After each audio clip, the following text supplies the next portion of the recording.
اب یہ میرے ہاتھ میں بخاری شریف ہے دوبارہ، یہ جلد نمبر 9 ہے، اور میں اب اس کو کھولتا ہوں آپ کے سامنے، دیکھ لیجئے بک نمبر 9 جلد نمبر 9۔ اب یہ آپ کے سامنے صحیح بخاری پارہ نمبر 29، 344 پیج نمبر، کتاب الاعتصام، اس کی حدیث کا نمبر ہے 250 حدیث کا نمبر ہے۔ ہم سے محمد بن عبدالعزیز رملی نے بیان کیا، کہا ہم سے ابو عمر سنانی نے، انہوں نے زید بن اسلم سے، انہوں نے عطا بن یسار سے، انہوں نے ابو سعید خدری سے، انہوں نے حضرت صلی اللہ علیہ وآلہ وسلم سے، آپ نے فرمایا تم اگلے لوگوں کی چالوں پر چلو گے۔ رسول اللہ اپنے صاحب سے کیا فرما رہے ہیں؟ تم اگلے لوگوں کی چالوں پر چلو گے، بالش بالش، ہاتھ ہاتھ، یہاں تک کہ اگر وہ گوڑ پھوڑ کے سوراخ میں گھسیں گے تو تم بھی گھس جاؤ گے۔ ہم لوگوں نے عرض کیا یا رسول اللہ اگلے لوگوں سے یہود اور نصارہ مراد ہیں؟ آپ نے فرمایا پھر کون؟ یعنی رسول اکرم صلی اللہ علیہ وآلہ وسلم کو فرما رہے ہیں اپنے اصحاب کے لیے کہ تم لوگ میرے جانے کے بعد، اس دنیا سے رخصت ہونے کے بعد ظاہری طور پر، تم لوگ اگلے لوگوں کی چالوں پر چلو گے۔ جس طرح سے حضرت موسیٰ کے بعد حضرت عیسیٰ کو نہیں مانا گیا، حضرت موسیٰ کو پر رک گئے، جس طرح حضرت عیسیٰ کے بعد رسول اکرم صلی اللہ علیہ وآلہ وسلم کو آخری نبی نہیں مانا گیا، اس اپنی بات پر رکے رہے اور وہ اپنے آپ کو کرسچن کہلائے۔ یعنی یہ بات رسول اکرم صلی اللہ علیہ وسلم ان سے فرما رہے ہیں کہ تم بھی اسی طرح کرو گے بالکل، یعنی تم نے جو گناہ انہوں نے کیے ہیں وہی سارے کی ساری چیزیں تم بھی کرو گے۔ کون؟ رسول اکرم صلی اللہ علیہ وآلہ وسلم کے اصحاب۔ اب آگے چل، اب مثال میں یہ دوبارہ بخاری شریف کی یہ جلد نمبر 100 ہے، اس مرتبہ جلد نمبر 3، بک نمبر 3 جلد نمبر 3، اس کا میں یہ آپ کے سامنے صفحہ کھول رہا ہوں۔ یہ ہے اصل میں تو یہ حدیث اس پچھلے صفحے سے شروع ہو رہی ہے، بلکہ اس پچھلے صفحے سے بھی نہیں، یہ حدیث شروع ہو رہی ہے، اللہ آپ کا بھلا کرے، تقریباً 4 صفحے پہلے سے۔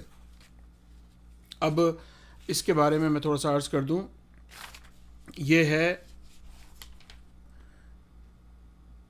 بخاری پارہ نمبر 11، صفحہ نمبر 685، کتاب الشروط۔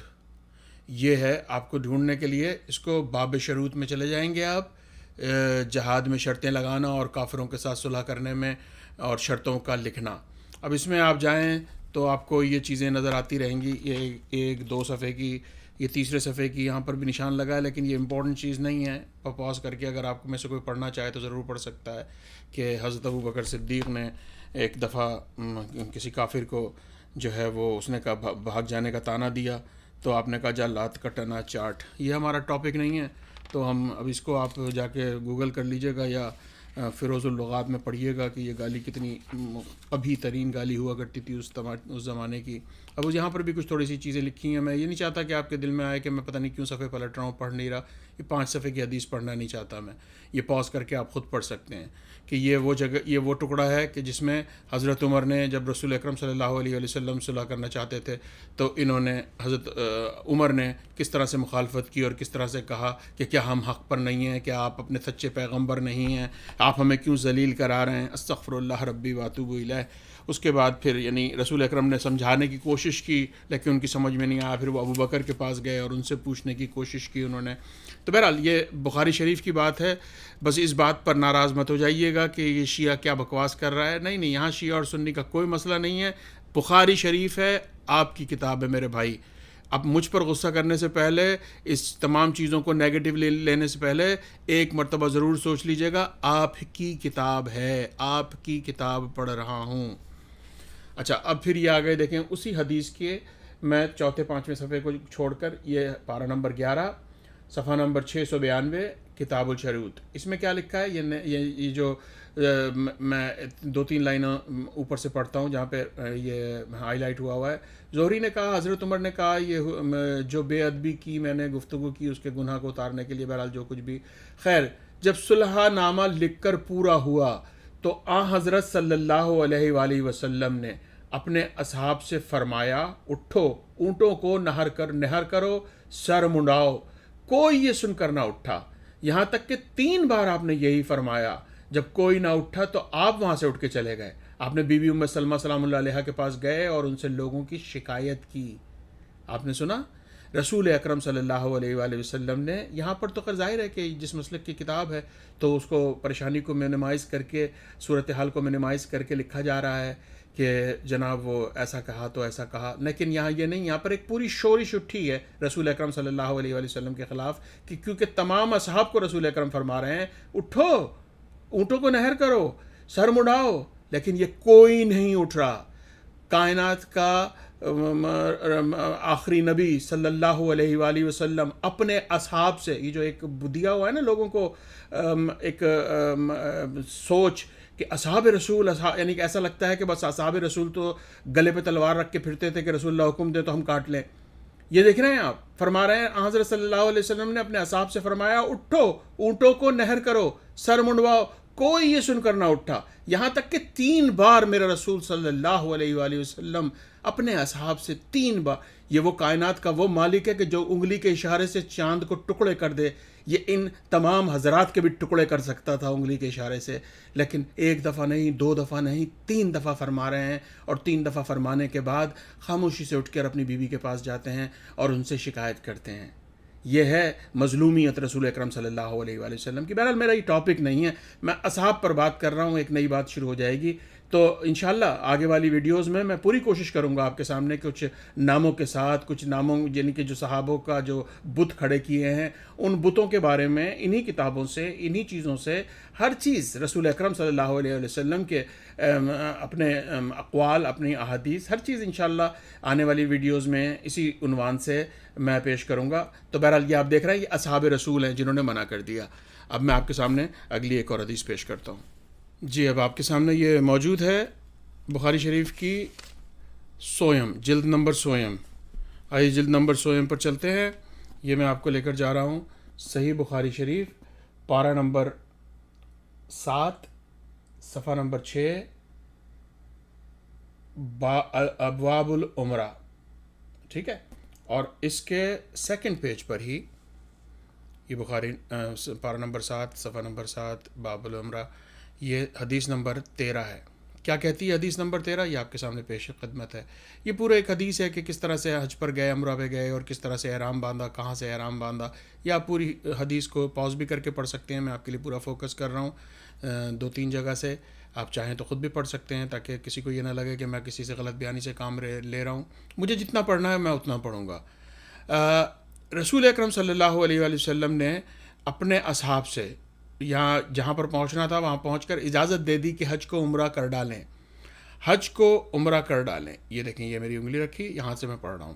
حج کو عمرہ کر ڈالیں, بیت اللہ اور صفا مروہ کا طواف کر کے بال کترائیں اور احرام کھول ڈالیں. جس کے ساتھ قربانی ہو وہ احرام نہ کھولے. اس پر اصحاب کہنے لگے کیا ہم حج کے لیے منا کو جائیں اور ہمارے ذکر سے منی ٹپک رہی ہو. آپ سمجھ رہے ہیں ذکر کس کو کہتے ہیں؟ مرد کے عضو تناسل کو. اور اصحاب کے حالت احرام میں منی ٹپک رہی ہے. اب یہ آپ میں بہرحال پہلے اس کو پورے مکمل کر دوں اس ٹاپک کو, تو اس کے بعد پھر میں آپ کے سامنے آگے چلتا ہوں لے کر اس کو. یہ ایک حدیث نہیں ہے, یہ مختلف احادیث ہیں اس کے بارے میں. ابھی حاضر ہوا نئی جلد کے ساتھ. یہ دیکھیے اب میرے سامنے بخاری کی جلد نمبر 9 ہے. یہ بخاری میں نے آپ کے سامنے کھولی. یہ صحیح بخاری پارہ نمبر 29, صفحہ نمبر 271. اور یہ باب کون سا ہے؟ یہ کتاب کا نام پہلے سن لیجئے, کتاب التمنی. اور اس کا باب کے حضرت صلی اللہ علیہ وسلم کا یہ فرمانا اگر مجھ کو پہلے سے وہ معلوم ہوتا جو بات کو معلوم ہوا. ظاہر ہے کہ حضرت رسول اکرم صلی اللہ علیہ وسلم یہ حدیث نمبر 164 ہے. یہ اب اس میں آگے چل کر پوری حدیث تو میں نے بتانا میرا مقصد ہی نہیں ہے, میں آپ کو سامنے فوکس کر دیتا ہوں. آپ چاہیں تو پاز کر کے پڑھ سکتے ہیں. اس کے بعد اس حدیث کے اوپر کے ٹکڑے پر میں نے پاز کر دیتا ہوں تاکہ آپ پڑھ سکیں اگر آپ چاہیں تو. اب یہ جو بیچ کا حصہ ہے مجھے یہاں سے پڑھنا ہے کہ خیر, یہ جو میری انگلی رکھی ہے, خیر جب حضرت صلی اللہ علیہ وآلہ وسلم نے صحابہ کو یہ حکم دیا وہ کہنے لگے کہ کیا ہم منا کو ایسی حالت میں جائیں کہ ہمارے ذکر سے منی ٹپک رہی ہو. یعنی جمع پر کچھ دن نہ گزرے ہوں. یہ سن کر آپ نے فرمایا اگر مجھ کو وہ بات معلوم ہوتی جو پہلے معلوم نہیں تھی. بہرحال یہ عقیدہ جس مسلک کا ہے وہ مسلک کی کتاب ہے، تو مجھے تو کوئی اعتراض نہیں ہے پڑھنے پر، میں کتاب پڑھ کے سنا رہا ہوں. یعنی ان کے ذکر سے، یہاں پر بھی ان کے ذکر سے منی ٹپک رہی ہے. یہ حدیث کوئی ایک جگہ پر نہیں ہے حضرات، یہ حدیث جگہ جگہ موجود ہے، اور ظاہر ہے کہ ایسی چیزوں کو پڑھا ہی نہیں جاتا تو لوگوں کے لیے گراں بھی گزر سکتی ہے، لوگوں کو گراں بھی گزر سکتی ہے سماعت پہ کہ یہ کس قسم کی بات ہے. لیکن بہرحال یہ صحیح بخاری ہے جس کو چوم کر سانکھوں سے سر سے لگا کے تو بچیوں کو جہیز میں دیا جاتا ہے، تو اس میں کوئی اتنی شرمانے کی بات نہیں ہے. آپ اس کو سن سکتے ہیں. غسل جنابت کے طریقے اور وہ تمام چیزیں بھی انہی کتابوں میں موجود ہیں نا آخر کو. تو بہرحال مقصد کہنے کا یہ ہے کہ آپ سمجھ سکتے ہیں، چاہے انسان جاگنے کی حالت ہو چاہے خواب کی حالت ہو، انسان کے دماغ کو، اس کے حواس کو کسی ایک منزل پر پہنچنا ضروری ہوتا ہے کہ وہ اس اسٹیج کو پہنچے. کس اسٹیج کو؟ کہ اس کے ذکر سے منی کا اخراج شروع ہو. اب یہ اصحاب حالت احرام میں ہیں اور فرما رہے ہیں کہ ہم اس طرح جائیں کہ ہمارے ذکر سے منی ٹپک رہی ہو. اور ایک جگہ نہیں، 3-4 جگہ، یہ 5 جگہ، ہر کتاب میں 2-3 کتابوں میں 7 کی یہ حدیث موجود ہے. اب آپ کو میں ایک اور حدیث سناتا ہوں.